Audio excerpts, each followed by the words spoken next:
Medical self-help is an emergency measure to be used only in cases of sudden or extraordinary misfortune. If people require medical care in the course of normal, everyday living, they should always be treated by a doctor. However, when disaster strikes, you may not be able to obtain trained medical aid in time. There are many forms of disaster. They can happen to you and your family at any moment. This film is one of a series on medical self-help. Its purpose is to teach you what to do in an emergency situation when there is no doctor. This powerful X-ray machine, a tool of medical science, is being used for healing purposes. The radiant energy it emits is able to kill all living tissue within its beam, both sick and healthy cells of the human body. Its invisible rays so highly penetrative that protective shielding with lead glass windows must be used. X-rays are much like the gamma rays of radioactive fallout.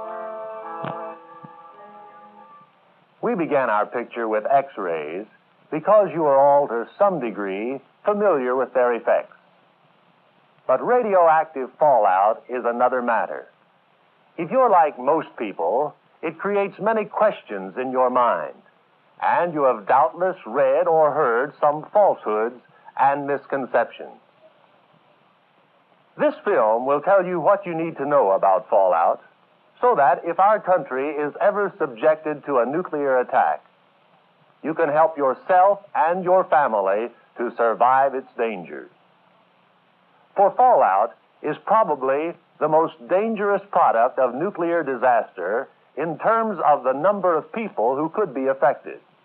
It is also the one from which we are best able to protect ourselves. Let's examine what happens when a nuclear weapon is exploded near the Earth. First, there is blast, or the pressure wave created by the explosion, along with heat, the most intense ever created on Earth. Both will extend great distances from the point of the explosion, from 1 to 20 or 25 miles, depending on the size of the weapon. However, the further away you are from the site of the explosion, the less are the chances you will suffer the fatal effects of blast and heat. There is yet a third immediate result of a nuclear detonation: initial radiation. The final effect is residual radiation, the main concern of this film, or radiation that follows the explosion and one that may remain at high altitudes for some time before falling back to Earth. What exactly is residual radiation? Our sun, like other stellar bodies of the universe, is a giant nuclear furnace burning at temperatures of millions of degrees, while emitting various types of radiation. Among these are gamma rays, shorter in wavelength than their closest neighbor, X-rays. The Earth's atmosphere prevents these radiations, dangerous to the health of man and animal, from reaching our planet. However, when a nuclear weapon is exploded, man is creating on Earth, in the splitting of atomic nuclei, his own nuclear furnace to produce the gamma and beta radiations of outer space. Let's see now just how this radiation is created. At the time of the burst, vast amounts of dirt, stone, and other debris, vaporized by the heat of the explosion, are sucked up into the rising cloud. As the mushroom cloud forms, these particles are made radioactive, for as they cool and condense, they are contaminated by residue from the bomb. These particles, when they fall back to Earth, are what we call radioactive fallout. Can you or anyone else predict with accuracy the pattern by which fallout particles will return to Earth? The answer is no, for fallout will depend on the number, size, and location of nuclear weapons exploded, and the direction of upper air currents. Let's, for example, explore the fallout produced by one of these nuclear weapons. It sends its column of radioactive material up to 80,000 feet, or about 16 miles or more above the Earth. Here, the radioactive particles, beginning to drift downward, are at the mercy of upper air currents that vary from day to day. Descending at various altitudes through many different layers of air that may be moving at varying speeds and directions. Thus, winds on the surface of the Earth give little help in determining the direction or the occurrence of fallout. Meteorologists, with their special instruments, however, can appraise altitudes as well as the total distance fallout will be carried. In a nuclear attack, keep tuned to your local radio station. It will keep you posted where fallout is taking place and its approximate amount. Though you may be able to see this dust once it reaches the Earth, you cannot see or detect the radiation it emits without the aid of radiological instruments. Nor can you taste, smell, or feel this radiation. Why is fallout so dangerous to human and animal life? Because each particle gives off radiation as if it were a tiny X-ray machine. This radiation consists mainly of gamma rays, which are extremely penetrating.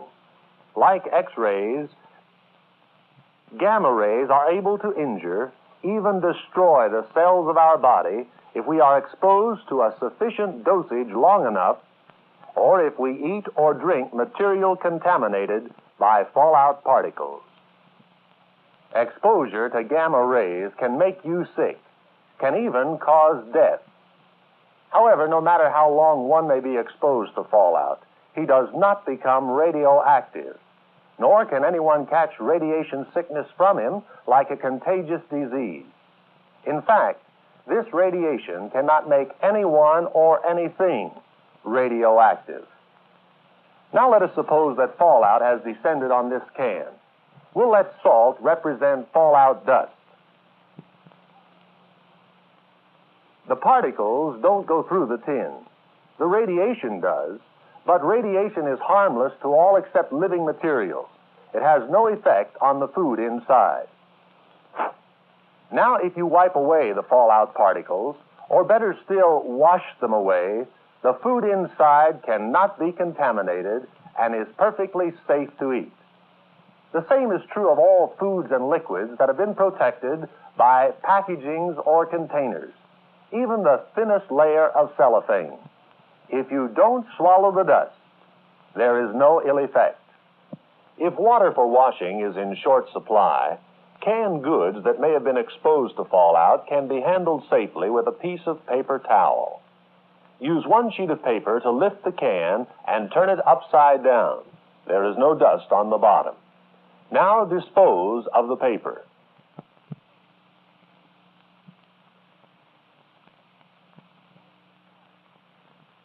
Wipe the sides of the can with a new piece of towel.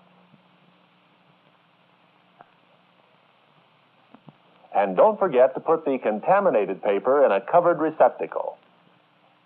Now open the clean top.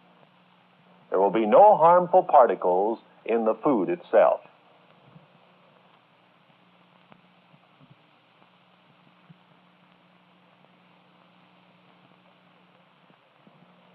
A sealed loaf of bread that has been exposed to fallout can be salvaged in a similar manner.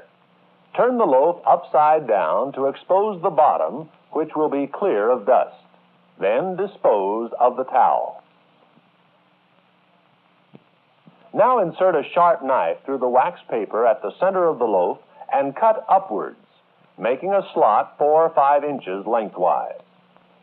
Insert your fingers through the slot and rip the paper slowly open. The bread can be safely removed to a clean place.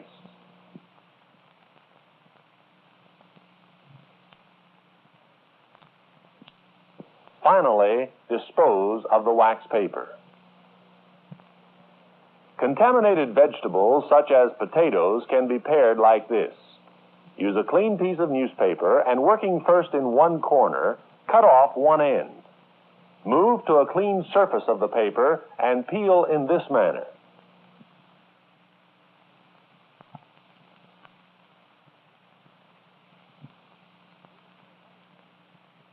Move to another area of the paper and remove the other end. Dispose of all peelings and soiled paper carefully. After handling any contaminated food containers or vegetables, wash your hands. Fallout dust is dangerous, but it can be dealt with by following safe procedures. There is another widespread legend, the fear that fallout spells death to all life on Earth.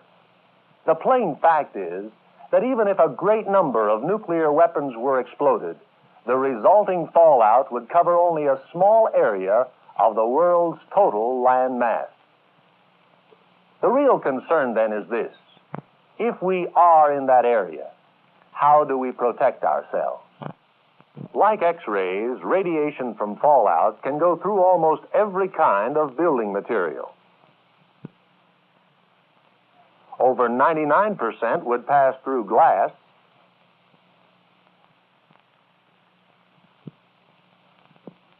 66% through wood sheathing,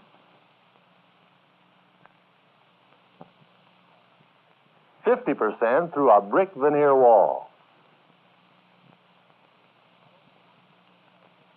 But only 1% of gamma radiation would penetrate 18 inches of concrete.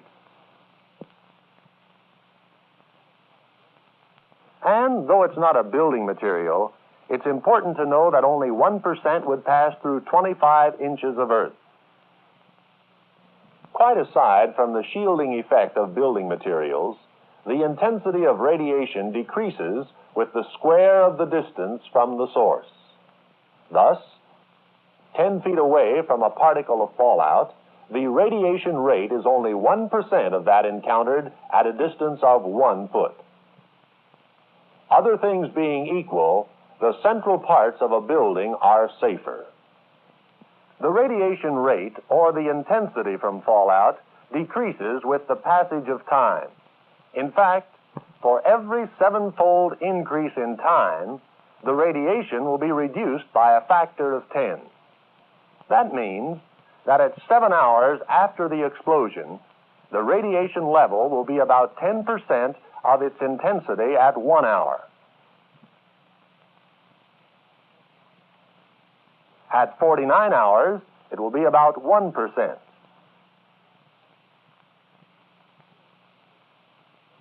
Within 2 weeks, the radiation rate can be expected to decay to about 1/10 of 1%. Therefore, the most vital period to seek protection from fallout is the first few days after nuclear attack, even more so the first few hours. But remember, even with the passage of time, a low level of radiation can be dangerous. That is why you may need to remain within a sheltered area for as long as 2 weeks. These, then, are the 3 basic factors in protection against fallout: time, distance, and shielding. Time, meaning the longer you stay protected from fallout, the safer you will be. Distance, or the further away you get from fallout, the safer you will be. Shielding, meaning the more mass or weight you put between yourself and fallout, the safer you will be. You have often seen this sign on buildings. It means that indoors is a public fallout shelter, one of many and various kinds of buildings in your community that are similarly identified. Architects and engineers have carefully surveyed the shielding qualities of these areas to ensure they offer a minimum protection factor of 40 or more, meaning that, in the event of fallout from a nuclear explosion, the mass and weight this shelter will place between you and the source of radiation will make you at least 40 times safer than if you were outdoors. Each of these shelters will hold at least 50 people and has been stocked by the government with austere supplies. food, water, sanitation equipment, medical kits, and radiological instruments. But what about millions who live in suburbs or rural areas, often far beyond quick walking distance of the nearest public shelter? With foresight, you can have a home shelter for the protection of your family, built from specifications and cost estimates for various types of shelters provided by your local civil defense office. The home shelter should be stocked with supplies of food and water sufficient for 2 weeks. Here you are afforded time, distance, and shielding if and when fallout so dangerous to human health should ever occur in your community. Just how much radiation can you receive without becoming sick? We measure exposure to gamma radiation from fallout in units called Roentgens. They're the same units used to measure X-rays, named for Wilhelm Conrad Roentgen, the discoverer of X-rays. People and animals may develop radiation sickness if they have been exposed to large amounts of radiation over a short period of time. Few people become sick who have been exposed to a total radiation dose of 100 Roentgens or less. However, exposure to more than 300 Roentgens over a period of a few days will cause sickness, may cause death. And if you receive an exposure of 600 Roentgens in that same period of time, death is almost certain. How can you tell just how much radiation you've been exposed to? These are the instruments commonly used to detect and measure radiation. They are part of the equipment supplied to the radiological monitoring team of every public shelter. With them, you can determine not only the total amounts of radiation received, but also the dose rate per unit of time, or the dose rate in Roentgens per hour. This is the dosimeter, conveniently shaped to be worn on one's person at all times. It is able to measure the total accumulated radiation exposure in Roentgens.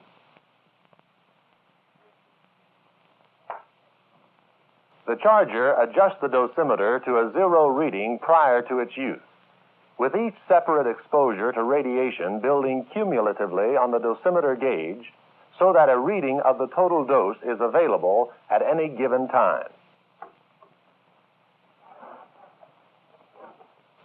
Next, the Geiger counter. This instrument measures radiation in fractions of Roentgens per hour within or outside the shelter.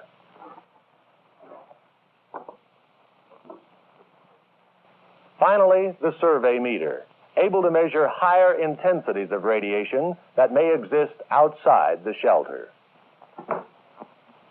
For home shelters, detection and measuring instruments are available from commercial sources. However, most householders will rely chiefly on their portable radios to receive readings as they are taken by civil defense monitoring teams. If there is a nuclear attack and you survive the initial effects of an explosion, you will have at least a half hour to get to a public or home fallout shelter. Therefore, to be safe from radiation sickness, get into the best available shelter as soon as possible. Once there, stay put, because each time you're exposed to fallout radiation over a period of a few days, the dosage continues to build until it reaches dangerous quantities. If you're among those compelled to travel through a fallout area on essential errands, there are certain rules to follow. Protect your body with boots or rubbers, gloves, headgear, and outer clothing that can be removed before you re-enter the shelter. On returning, brush off the rest of your clothing thoroughly, as well as any parts of your body that may have been exposed to fallout. If sufficient water is available, wash your face and hands carefully. Remember, These are the dosages of radiation as they affect human health. 100 Roentgens, little or no effects. 300 Roentgens, sickness or death. 600 Roentgens, death. Recovery from radiation sickness is nothing new. Patients who are treated by X-rays routinely experience this sickness and get over it. Of course, the dosages they receive are carefully measured.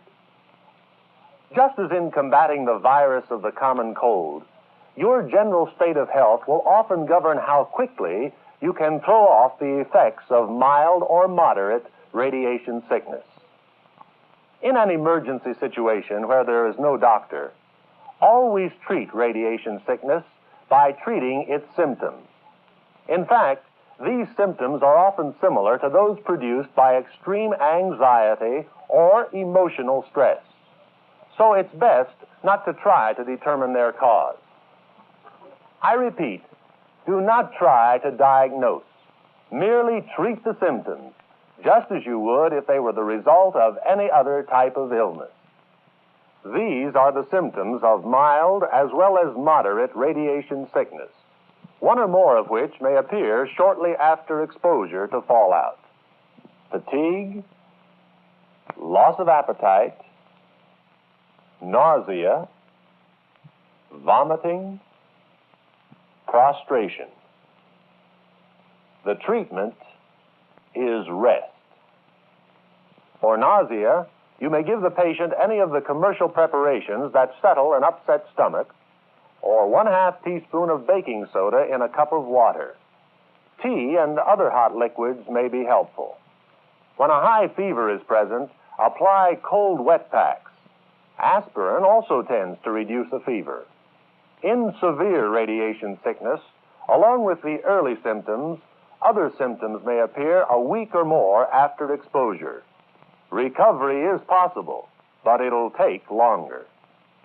The symptoms are diarrhea, inflammation of mouth and throat, loss of hair. For treatment, control the diarrhea and give aspirin and warm water gargles. People are naturally alarmed at the thought of bodily changes that may follow severe radiation sickness, such as loss of hair or sterility. These conditions are usually temporary and will disappear with recovery. So I hope we've dispelled another commonly held myth. You can get over radiation sickness just as you get over many others. Nevertheless, don't minimize the danger of fallout. Remember, its effects are cumulative. The only real protection against it is to take shelter. Now, let's review some of the outstanding facts we have learned in this brief exploration of a vitally important subject. Fallout is composed of trillions of particles of dust that are made radioactive by residue from the nuclear weapon during the aftermath of the explosion. In a nuclear attack, depend on your local radio station to tell you where fallout is taking place. You may be able to see some of the fallout dust when it reaches the earth, but you cannot taste, smell, or feel the radiation itself. The gamma rays given off by fallout are able to injure or destroy the living cells of our body if we are exposed long enough. Food or water in containers that prevent contamination by fallout dust is perfectly safe. Radiation is harmful only to living tissues. Packaged foods that have been exposed to fallout should be opened carefully. By following proper procedures, you can eat such foods without danger to health. Radiation can pass through most building materials, but its intensity is diminished in proportion to the weight and mass of the material or the shielding. The intensity also decreases with distance from the fallout. The radiation rate will decrease or decay rapidly with time. It is most dangerous in the first few days after explosion. Thus, the three basic factors that protect you from fallout radiation are time, distance, and shielding. You should know the location of the nearest public shelter in your community. Inside it, you will be at least 40 times safer from fallout than you would be outdoors. And it has been stocked with supplies to sustain its occupants for up to 2 weeks.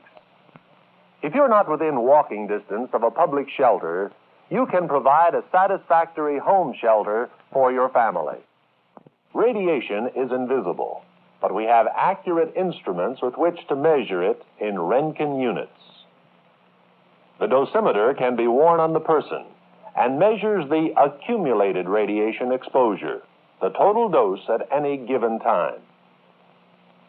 The Geiger counter measures radiation in fractions of Roentgens per hour, inside or outside the shelter. The survey meter is used to measure the higher intensities of radiation that may be present outside the shelter. Assuming that you have the protection of a good shelter within a half hour after nuclear attack, you will probably have little or no radiation sickness. If there are victims who appear to have radiation sickness, do not diagnose. Treat the symptoms. Perhaps the most important thing you have learned is to see the danger in its true perspective. Make no mistake, nuclear attack would be a terrible catastrophe. Millions of our people would be killed by the initial blast and heat. Millions more would be threatened by death from radioactive fallout. But that is a threat that can be combated. Can, with knowledge, preparation, and courage, be faced and conquered.